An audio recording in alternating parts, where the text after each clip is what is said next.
My name is Lorna Sotara Gale, and this is my son, Starboy Nathan, and you're listening to RadioKingOnline.com. I like that. Yes. Yeah, cool. It's entertainment, innit? So I've definitely been watching X Factor since it's been going on. I Not haven't. too much. Wow. Almost like Boycott that, mate. But yeah, no, man, you still got to keep it. It's a personal thing, innit? It's just a personal thing. And actually, it shouldn't be boycotted at all. That is a joke. But for a moment, for 5 minutes, I was vexed. But it only lasted 5 minutes. My mum called me and said something important to me. She was like, that wasn't where your journey is supposed to go. Do you know what I'm saying? And that meant a lot. I was like, it's true, man.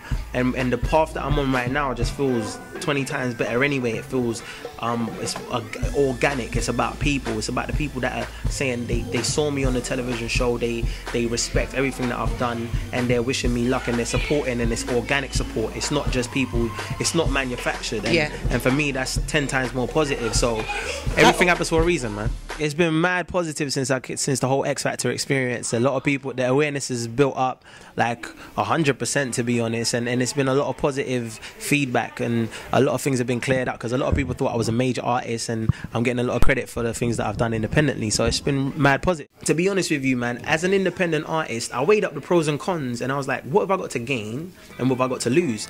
And I didn't see anything legitimate that I had to lose. A lot of people looked and might have said, oh, you're a major artist, but I'm not. I'm an independent artist, so everything that I've done has been off my own back. Me and my manager have put it together ourselves, so I thought no one can't take that away from me.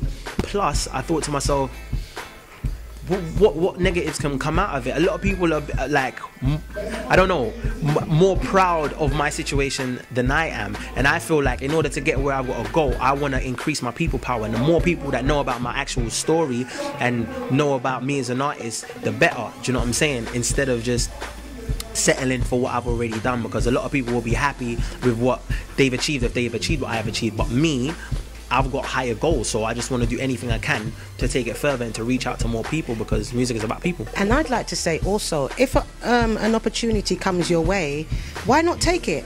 Really, we've got one life to live, man, and actually, if something comes along, go for it. I always said that, and I've always encouraged Nathan, go for it. It's not about what people, obviously, yeah, we're in a business that's people, we need people to support, or else, but actually it's not what, others may think, if they think it's good or they think it's bad. If you're doing it from the heart and it's an opportunity and it's something that you love and it's your creativity that you want to enhance and take further, there's nothing wrong with it. As long as you don't identify with it too much and be attached, so that if things go another way from what you wanted, you're not going to crumble. Exactly. Do you know what I mean? And the thing about it is honestly, like, there's no part of it that's less, that, like, I don't know, I've achieved so much more because of it. Like, do you know what I mean? There's no way that it hasn't helped me. No, do you know what I'm saying? Exactly. It's only boosted. Even the people that might say they had a lot of respect for me before, they didn't even know I was back on the scene. Obviously, the competition is open to anyone that isn't signed and isn't, like, do you know what I'm saying, hasn't got a major record deal, win it. So I don't think so, because at the end of the day, that's not even what they judge it on, as you can see. Like, it was interesting still, because they asked me to do a Neo song and I wanted to change it, and then they said I wasn't allowed to change it, but I didn't really mind. It wasn't really it was fun, man. It was an interesting experience, man. I enjoyed it still. I enjoyed the whole experience. That was in Dubai as well, so, like, it was fun. It was a lot of fun. I don't know if it's a fix. I believe it's controlled, like, which, might be one and the same thing, but, like, obviously with the editing and stuff and the way it's perceived is very, angled. Do you know what I'm saying? I had a chance to watch the whole show from the beginning and see how they angle things and see how much airtime different people get. Do you know what I'm saying? So I think it is controlled. I wouldn't say it's a fix. I do think people do have a say, but I do think it's very controlled, though. My favourite judge is Gary Barlow. I got a lot of respect for Gary Barlow. I had a lot of respect for him when I was there. Like, he said some really important things, and he's got a lot of integrity in what he does, and it's not about anything else except integrity, and I feel like he's the only one that's actually like that, like fully about the integrity. Obviously Talisa as well. Me and Talisa go way back. I've known Talisa for years, so Talisa's another one of my favorites. But Gary, I respect him a lot, everything that he's done as a songwriter and as an artist as well. But where his head is at as it comes to the competition, he's an amazing person, man. Do you know what I'm saying? Not just in terms of the competition, but obviously organising like the Jubilee celebrations and stuff like that. He's a music man, and I really have a lot of respect for Gary Barlow. I think more people should do it, man, because I think that not a lot of people go on those type of shows representing our music. The closest that we have is like obviously Alexandra Burke and JLS and Leona Lewis, but no one from actually our scene that's going and trying to take it mainstream. And I don't know how that could be looked at as a negative. It could only be looked at as a positive. There's so many dope R&B artists that have been doing it for years and that haven't got the exposure. And for me, if I saw, let's say, Jermaine Riley or anyone from like Fundamental, McLean, any of these people that have been doing it on my scene, representing our people and trying to take it further, then all I would do is support and say, I hope you win.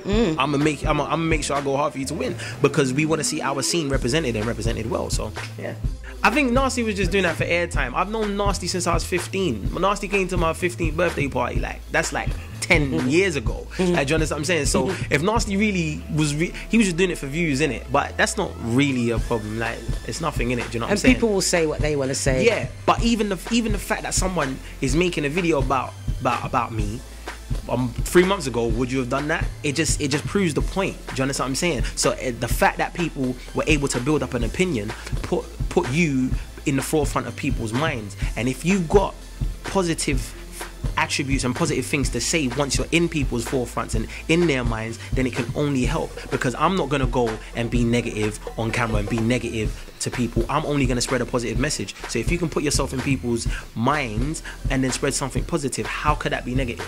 Even if people are thinking negatively about you, because you're only going to counteract it with positivity. So it's only going to be positive, and it only has been because of the way I've dealt with it. Do you know what I'm saying? So I'm happy. What is it? He's a good friend of mine, innit? Like, and we recorded a couple songs together, and the video that he was in was a song called Cosmic Kiss, and I was just in the studio. It's an up-tempo song, and he doesn't really do that type of song, but I love his ad-lib so much, innit? I called him up, I was like, fam, I need you to just go boop, boop, bang, like do your ad-lib on this song. So he came in, done it, he wanted to be in the video and that, so I asked him to come down to the video, and we've got more songs in store, at least two more. Yeah, no, that wasn't even what it was. It was just calm. He just came in, dropped the ad-lib, but there's at least 2 other songs that Fekky's featuring on with myself, man. So we're looking at your videos for that one. Yeah, most definitely, man. I've got my new album, I got the new single, I've got a mixtape, there's so many things coming out in the next couple of months. Like, it's just about capitalizing on the fact that people want to hear what's going on and just making the most of it. It's good luck. Just do what we love. Yeah. He's doing what he loves, I'm doing what we love, and that's what it's all about. Definitely. I've always said to Nathan, you know what, once you stop loving what you're doing, just don't do it no more. Forget it. And my mom's been the biggest inspiration for me, like, and not just by talking, by being an example. It's the truth, do you know what I'm saying? And that's why today, with her getting this Entertainment Icon Award, like, it's so important for me to kind of tell people how the influence that my mom's been for me, led by example. Do you know what I'm saying? Was decided not to do music no more, wanted to do acting, went to drama school, then went to drama university, then went into films, then went into EastEnders, all of these things, like, do you know what I'm saying? So, like, it's leading by example. And for me, a lot of people could sit down, even with the X Factor thing, and say, well, I wouldn't do that. Do you know what I mean? And you got to look at yourself, innit, and see where you are if you wouldn't challenge yourself. For me, it was a challenge for myself. Do you know what I mean? And I'm happy that I took it, and I always would. Yeah, man, I got collaboration with Skepta and Fekky, another one coming up with Chipmunk, another one with Miss Bratt, another one with Cashtastic. There's loads of ones coming up, so it's going to be really good. What are my thoughts on the possibility of a black James Bond? I can think of at least 10 off the top of my head. Adrian Lester, Will Johnson, Idris Elba. I can think of quite a few. Of course, Nathan is my James Bond. Yeah. Look how smooth and suave he is, man. Me and Marvin from JLS, we were talking about this the other day. Like, we was actually talking about the Black James Bond thing. Marvin would do it as well. Marvin can do it too. Yeah, Marvin. Yeah, he's mad smooth. He's just smooth all the time. Yeah. Definitely. Yeah. But Idris, I think Idris will kill it. Idris is the man. Quite frankly. Yeah, he'd be more like, you know, Daniel Craig type. Yeah. Do you know what I'm saying? Follow me on Twitter at Starboy Nathan. Facebook is Starboy Nathan as well. Mummy's Lorna Satara Gale on Facebook. Twitter, I got a Twitter account, but I don't even know what I don't follow. Have you got one now? I told you that. I've been trying to get my mum on the on Twitter. it for ages. And the thing about it is one of my youngsters was for my drama. I run a drama academy, and one of them, they're the ones that set up the account for me. I think it's Lorna. Don't worry about it. We're gonna set up a new one. Yeah. We're gonna set up a new one. I'm gonna set up one for my mum, and then you can follow it. Innit? I'll see it. And then, it's too much. It's just too much. I can't go on it. It's like, oh my gosh, it's just take up too much time. But you know, I know that's the future. It is the future. It's the future nowadays. Enough people want to chat to you, and I see it. And then ting there. Yeah.